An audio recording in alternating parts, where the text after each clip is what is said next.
मनुष्य टायर्ड होऊ शकतो पण रिटायर्ड कधी होत नाही. आणि तो अनुभव अग्रवाल सरांकडे मी वानखडे सर आणि वेलुकार सर गेल्यानंतर आला. सरांकडे गेल्यानंतर मोहनरावशी आमची भेट झाली, सरांचे चिरंजीव. आणि भेटल्यानंतर त्यांनी सांगितलं पप्पा अभी गए आणि कुठल्या तरी व्यक्तीच्या कामाकरिता सर त्या ठिकाणी मी गेले होते. घरी गेल्यानंतर सर नसताना सुद्धा आमचा तेवढाच आदर झाला.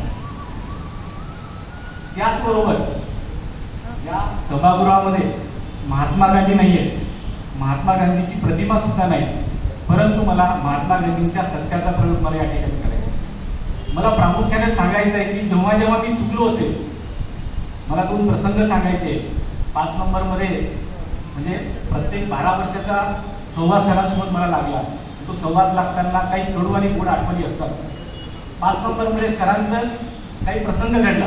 मनुष्य प्रसंगातून काहीतरी वाद निर्माण होत असतात. प्रसंग घडला आणि तो प्रसंग घडल्यानंतर तो प्रसंग मॅडमच्या न्यायालयाच्या दालनात गेला.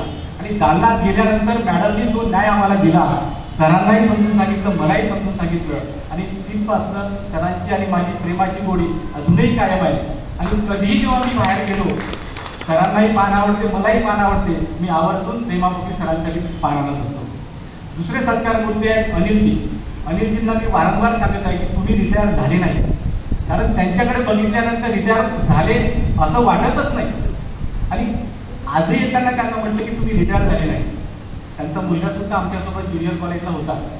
आणि अशा पद्धतीने हे महाविद्यालय म्हणजे अतिशय मला फार या ठिकाणी थोड्या 2 गोष्टी सांगायच्या. त्या या कार्यक्रमाला किंवा प्रसंगाला अनुसरून नाही, जेव्हा माझ्यावर माझ्या कुटुंबातली काही संकट आली तेव्हा ह्याच मॅडमनी मला त्या प्रसंगातून वाचवण्याचा किंवा माझ्या पाठीशी उभं राहण्याचं काम मॅडमनी माझ्याकरिता केलं होतं. ती भूमिकासुद्धा मला या ठिकाणी आवर्जून सांगायची आहे. मी खरोखर भाग्यवान आहे.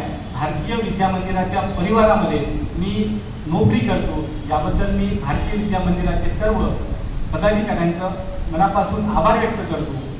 आणि दोन्ही अग्रवाल सर असेल, अग्रवाल सरांचं कुटुंब असेल, अनिल सर असेल, त्यांचं कुटुंब असेल, त्या सर्व कुटुंबाला निरोगी व दीर्घायुष्य लाभो ही ईश्वराकडे प्रार्थना करतो. माझंही आयुष्य त्यांना मिळो असं ही मनोकामना व्यक्त करतो. आणि माझे लांबलेले 2 शब्द थांबतो.